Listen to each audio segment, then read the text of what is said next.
which is kind of what's behind us here, the book collection. Yes. Can you explain a little bit about that? Because I remember going to your house, 10, 15 years ago, and just these walls of amazing books that didn't exist anywhere, and I had never seen before. I mean, I was like going to a whole new forest that had never been. Yeah. And there were these really cool books. And then a few years ago, I noticed you started selling books. And Yes. how did that happen?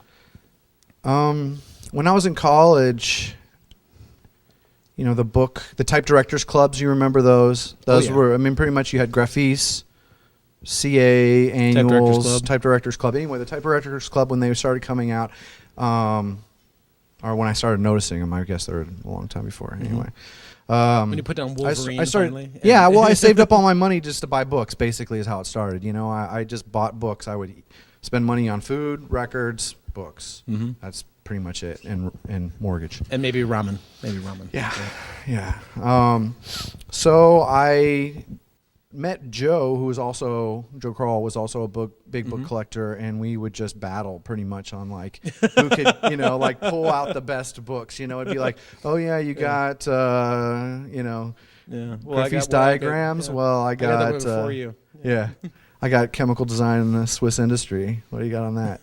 So we would do a lot of that kind of just back and forth, and I ended up getting probably about 5 or 6 bookshelves full, of books, and I've been, trying to get rid of them here and there. But anyway, so I had started looking for books like grid systems, when I started getting into Swiss stuff, and you could not find them here. The only way that you could find them was used for about $250. Yep. So I thought, well, there's got to be a way. Good old English to German, or German to English translation. How is your German now, by the way? Horrible still. I know. Scheitzen. Yeah, I know some things like that. Graphic. That's a tough one. Yeah, the only ones that appear in the spines of the books are the only thing you're really Exactly. So I found Niggly and wrote to them and said, I really want to get some of your books. They didn't have any U.S. presence. And so they said, well, they had just repressed Grid Systems. And so I ordered 10 copies and, sold them to my friends for cost. And they went, like that, because like I said, you couldn't even touch a used one for less than, $200. Mm-hmm. And when we started the site. It's a big leap from that to putting it on your site for sale and doing all the cataloging for Exactly. And when we had started our site had been up for about a month or so. And I thought, well, I'd done this before. I'll get some. So I ordered again from them. Mm-hmm. And I ordered about 20 books, and I thought, if these sell in 2 months, I'll be happy. And they sold in 2 hours. Because I remember when I first saw the books for sale, and they were like really awesome books that you would never find anywhere, and you wouldn't find them in a museum store. You wouldn't find them in the other places where you would assume you'd find cool stuff like that. Yeah. And it was a real gift. But you're thinking now maybe paring that back or making it really more focused. Yeah, lately I've just been sharpening the blade, just kind of taking out some books that I really don't think are what our focus should be on. Mm-hmm. Yeah, so that's what I'm doing. Cool. Trimming the fat. Yeah, I find myself just getting more fat, actually. Yeah. When I really should be trimming and thinking more about trim thoughts. I've been doing painting lately on the weekends and stuff like that. I would so very much like to see that. Do you have some? Oh, sweet. It just looks like this was. It really looks like this was set up, but it totally was not. Yeah. These are beautiful. Well, it was a starter one, but this is my favorite one that I did recently. These are really awesome, Mike. And then this one is just layers upon layers of gouache and paint. Mm-hmm. And this is wife compliant. The wife doesn't mind having this around the house. No. She actually likes it. She's actually helped me on some of them. Oh, really? Yeah, I had some drawings, and one day I came home and she had painted. Yeah. Over them, so it was kind of a nice surprise. I think the blogs are going to be a Twitter when they actually they see the images of this stuff. Yeah, this is. I'm going to use. What's your medium? Watercolor, mixed media. It's graphite, water, color, gouache. Some coffee, I think, is in there. Awesome. Gotta throw some of that in. That's really neat. But yeah, so that's. I don't know. This is my favorite though. I kind of like the sparse, you know me, kind of half minimal, half crazy. Well, it's the hardest thing to find. Yeah. I know it's probably not your style, but I really love to see this in a gallery. You know, like up on a wall. That's kind of one of my goals. It would be nice to get something like that. The world has been your gallery for a long time. Shoot. Shoot. Or shoot.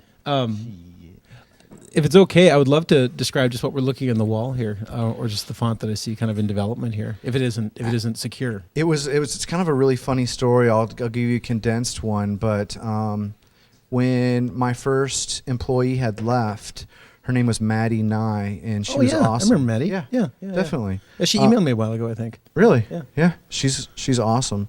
When she left, she went to go tour the United States and the world, and I did this thing that says, "Maddie, you are amazing," or it just said, "You are amazing," actually. Oh, and so I mean, it was Eric Carlson used to work here too, and we thought we'd do something nice for her. She was a wonderful talent. She's amazing, really amazing. It's about the hardest thing ever when you have interns, and they're only there for a short period of time, and then they have to leave, and you can honestly see all this talent that's just sort of happening, and it's like this fire that you never want to see leave.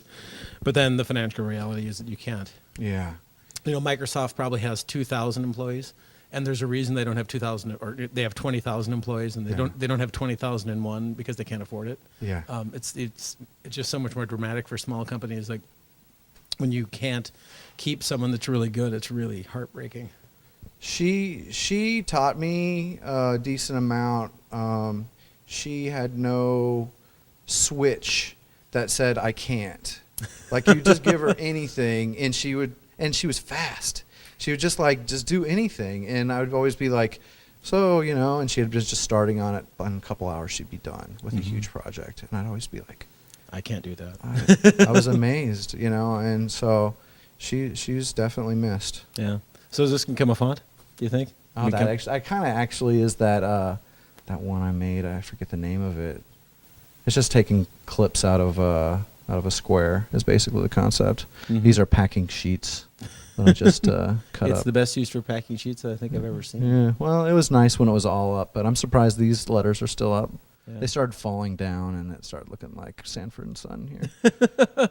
And you would say that's a negative. That's a negative. Yeah. Actually, I have to say, this is probably the most stuff I think I've ever seen in any environment that you've ever been in. Yeah. Because usually it's like a white modernium. Yeah, you remember my townhome, no paintings, nothing on the walls. I mean, I had empty frames, actually. Nothing but potential. Yeah. that was my takeaway from that place. It was like nothing but potential is here. And when she moved in, she's like, we got to do something about this. And I was like, yeah. And then other people would come in, and they're like, don't you do art or something? I'm like, oh, yeah, but, you know. I got enough in my head. Yeah. And I wake up and I go to bed every day with Mike Cina above me, hovering above me in a celestial trance. Mike Cina hovers above me, above my body, before I go to sleep and before I wake up.